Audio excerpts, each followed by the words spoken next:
Hey, what is going on, Fan Clan? Welcome back to the channel. My name is Danny Phantom, and first of all, I just want to say thank you to everybody for just clicking on this video, right? Like, that's so cool of you guys to do that. Thanks for all the likes, the thumbs up, the comments. Those are awesome. If you haven't already, please make sure to hit that subscribe button down below. It really means a lot. You guys' support is crazy cool, so thank you so much for that. I do want to continue our discussion tonight about a video that I actually recorded a few days ago involving Target and their decision to no longer sell Pokemon trading cards, at least for the time being, and go over what some of these implications are and what that all means, because there seems to be a little bit of confusion about these products. There seems to be this idea that there's going to be a lot more available, and that's unfortunately just not the case. There's not going to be a whole lot more available for, you know, local game stores or internet retailers and to scoop up. I'm going to kind of go over things a little bit there, but just to kind of backtrack just a minute, I want to go over the policy change that Target did implement again, just because it is very, very, very crazy. And if you haven't heard about it yet, basically Target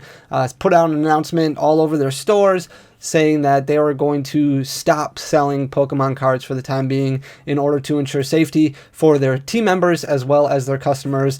This came after some issues happened at a Target not too far from me, actually, in Brookfield, Wisconsin. There was a fight in the parking lot, and there was weapons that came out, and it just, nobody ended up getting hurt, but it ended up being escalated to this situation that obviously Target does not want and doesn't look good on them. So they decided they were not going to sell Pokemon cards as well as trading cards in general. And I think this incident in specific, I think I did hear that it was over sports cards specifically, but they've also had a lot of incidents in the past all over the country involving Pokemon cards. There were also rumors that came out that Walmart was also going to be impacted and Walmart was going to follow suit and they were no longer going to be selling Pokemon cards. That is not a confirmed rumor. There was actually a spokesperson a couple days ago that came out that said that they will continue selling Pokemon cards. So if you're somebody who doesn't have a Walmart in your area, or if you're somebody who has a Target and a Walmart in your area and you use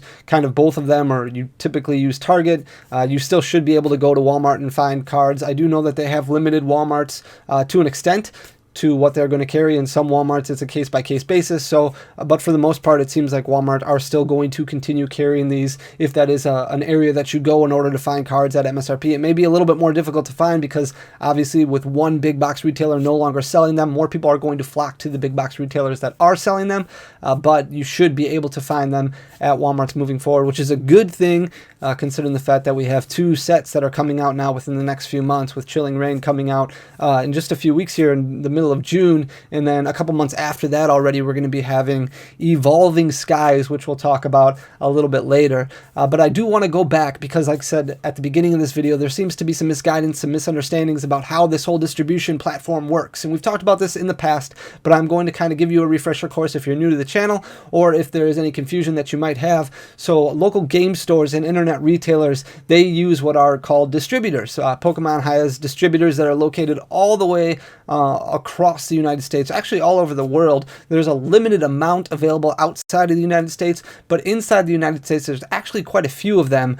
You're talking Alliance, ACD, GTS Distribution, Mad Al, Southern Hobby, All Sports Marketing, PhD, and that's just 7 of them. You can actually go to Pokemon's website, just Pokemon.com, and you can find a list of all of these distributors. You can go to Google right now if you'd like, and you can just type in who are the Pokemon TCG distributors, and there will, I think the first search result will probably be a list of all of the different distributors across the United States and even all over the world who do sell Pokemon cards. Now, applications are limited right now, and it's very hard to find a distributor to work with, but those distribution centers are the ones that fill those internet retailer orders, those Troll and Toad, Collector's Cache, Cool Stuff Inc., and then also the brick and mortar stores that you see all around the United States. Those get filled by distributors. So basically you call up your distributor, you place an order, your distributor then calls up Pokemon and places their order and then allocates those internet retailers and those brick and mortar stores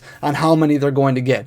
the big box stores, they don't own any of their Pokemon card products. So they actually outsource the sale of all of these trading cards through different marketing companies. So companies like MJ Holdings, companies like Excel Marketing, companies like Pristine, these are companies that stock those specific big box stores. So what those companies do, MJ Holdings is one we'll use as an example here because I do believe they stock the majority of targets, not all of them. I know Excel also has some of them, but MJ Holdings stocks most of them. MJ Holdings is going to order directly from Pokemon. So I've seen a lot of comments in the past from different people all over brick and mortar stores or internet retailers when they post products that they got in and they say something like, hey, this is why I wasn't able to find any at my local Target, or this is why I wasn't able to find any at my local Walmart. That is definitely not the case. Two completely different channels of distribution. Your brick and mortar stores, your internet retailers are ordering directly from wholesalers, from distribution companies, and your big box stores are getting them actually directly basically from Pokemon because companies like MJ Holdings and Excel Marketing, they order directly from Pokemon, and they have contractual agreements on how many they're going to get, and then they get invoiced for that product. So I don't work specifically for MJ Holdings or Excel, so a lot of this is basically what I've been able to research and from what I've learned from talking to people in the game. So I'm not going to sit here and pretend that I know everything about that. People who work for Excel or know people close in MJ Holdings are going to have better information about this, but I'm just trying to get a gist of the understanding out there so you can kind of comprehend how this all works. So we're going to take Chilling Reign, for example. MJ Holdings has an agreement with Pokemon that they are going to order X amount of product regarding Chilling Reign. So they're going to be getting hangers, they're going to be getting 3-pack blisters, they're probably going to be getting the V Battle Decks, they're going to be getting ETBs. They don't get booster boxes, but they do get those Elite Trainer boxes, and we're going to go with some gaudy number because I know they have to get a gaudy number to stock all of the Targets and all of the Walmarts across the United States. So we're going to assume for a second that MJ Holdings probably has about 20,000 Elite Trainer boxes of Chilling Reign that are coming their way. Now, per contractual agreements, those MJ Holdings can only sell in specific big box retail locations, and they're married to that price point, that MSRP price point that they have to sell at. When they sell a product, then 40-50% of that retail profit goes to the big box store owner, so goes to Target. So Target doesn't have to pay for the product. All they're basically doing is renting out that space, that aisle right by the checkouts where all the Pokemon cards, all the baseball cards, basketball cards, all those trading cards are, and then MJ Holdings comes in, stocks them, and then every time one sells, the big box store is going to get 40 or 50%. I don't know the exact number. It's somewhere around there. 40 or 50% retail profit they're going to be able to keep, and then the other 40 to 50% of the retail profit goes to MJ Holdings or Excel Marketing or whoever the marketing company is that stocks those. So it's two completely different distribution channels that all these are being pulled from. Now, because of those contractual agreements, they cannot sell to another retailer. They can't sell to me, they can't sell to Troll and Toad, they can't sell to Collector's Cache. So basically, this could be a really, really, really big deal for the future of these companies, because if they're getting 20,000 Elite Trainer boxes, which like I said before, is just kind of a guesstimate, but probably a pretty close guesstimate of how many they're going to be getting in, when they're married to a contract that says, hey, they can only stock at Target and they can maybe sell some to CVS and maybe they can have a few at Best Buy, they have to eat all the cost of all of that, and they can't go up to an internet retailer or a brick and mortar and be like, hey, I can't sell at Target anymore, can I sell you 1,000 Elite Trainer boxes? So those products are not going to be flooding the market to give internet marketers or internet retail companies and brick and mortar stores more product. Those products come from a completely different place, and because of the contractual agreements that these marketing companies have, like MJ Holdings has with Pokemon, they're not going to be allowed to sell to a different person or to a different company. So that is a huge, huge deal, because if they're sitting on, let's say, 20,000 Elite Trainer boxes, that is literally just going to be burning a hole in their pocket. Now, I'm sure there's people at MJ Holdings right now and at Excel that are on the phone constantly, and they're trying to figure out different ways that they're going to be able to move this product and different kind of tweaks that they can work out in their contract to kind of change things and hopefully get some more product out there at maybe different big box retailers. You might see gas stations. I remember when I was little, there was like 7-Elevens that were selling booster packs, and there was other gas station chains that were starting to sell Pokemon cards. Maybe you'll see that. Maybe you'll see other local convenience stores that are finally starting to get some Pokemon product because MJ Holdings or Excel Marketing can't stock in Pokemon. The other issue that we're running into right here, and the other thing that these companies are actually probably very concerned about, is that there is one set that's coming out in a few weeks here. But then on top of that, because of Shining Fates kind of throwing this giant wrinkle into the plan by coming out as basically a subset that was released as a main stage set, we are one set extra for this year. So we know Pokemon has to play catch up. So Shining Fates came out around the time when Battle Styles was probably supposed to come out. And because of that, Battle Styles got pushed back a month. Well, we were already supposed to have Chilling Reign. Typically, the second big set comes out in May. So Chilling Reign got pushed back until June.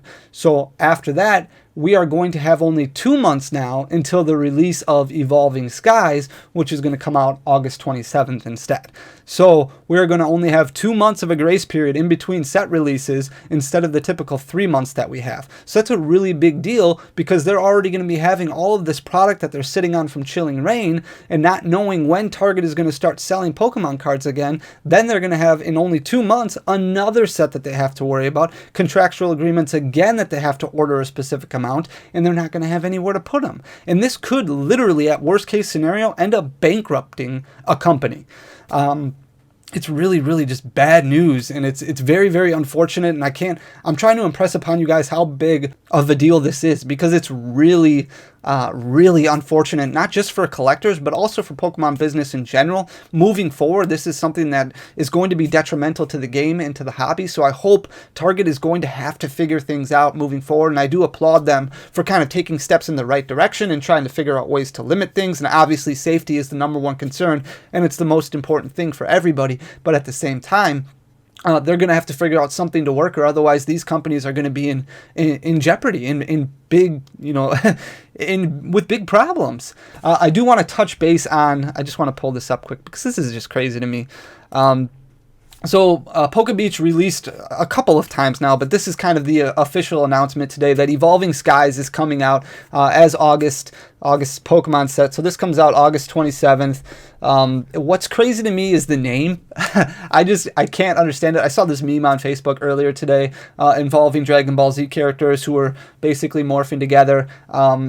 And they were they basically said evolutions and roaring skies, evolving together to make Evolving Skies. They did this with Shining Fates also, basically Shining Legends and Hidden Fates. I don't know who is marketing, who's coming up with this, but to me this is just kind of crazy. It even looks like the Roaring Skies logo, so I don't understand exactly what's going on. But this is assumed that it's going to have our Eevee Hero set in it. I'm also assuming that maybe it's going to have something with Rayquaza in it, just because of the artwork.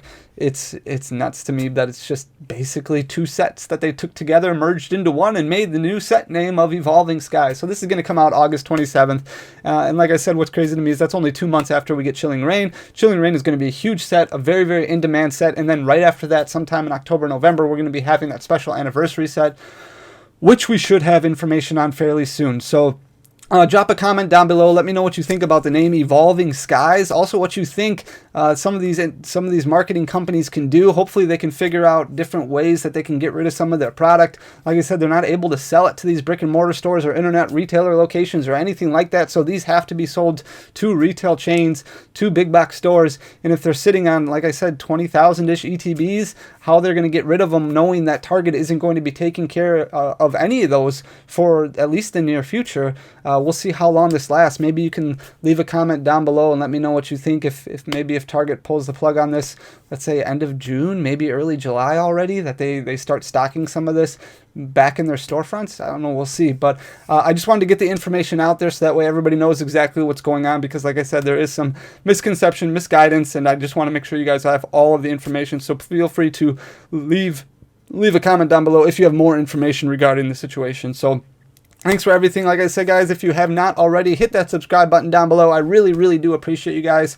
You mean everything to me. So thank you so much for all of your support. It's amazing. So until next time, guys, peace.